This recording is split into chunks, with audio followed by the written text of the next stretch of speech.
today, I submitted a letter, a memorandum to the Honorable Minister for Education. A few days back, a whole lot of parents of students who have been studying in schools in the Goa board, they have protested against the schools reopening in April.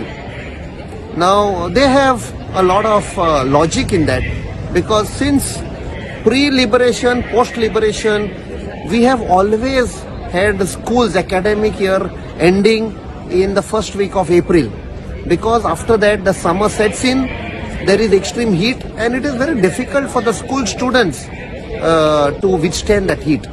So those are the months, April and May, where the students, there are holidays, they go out in nature, they play, and with the onset of monsoon in June, the schools reopen.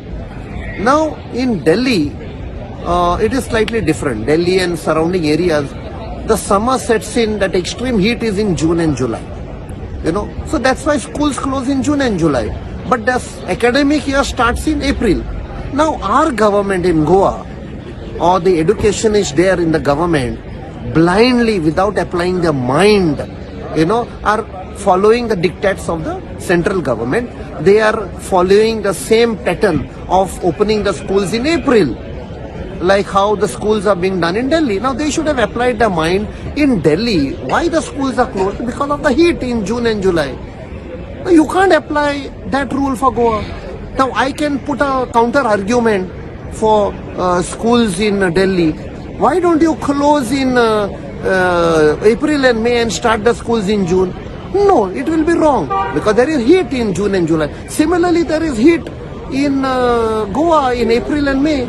तो ये इनको logic नहीं है, ये जो हमारे सरकार है गोवा में और उनके जो ऑफिसर्स हैं एजुकेशन डिपार्टमेंट में, I think so that education department has become defunct, So I have submitted a memorandum on behalf of the parents and students and concerned citizens of Goa to the Honorable Minister.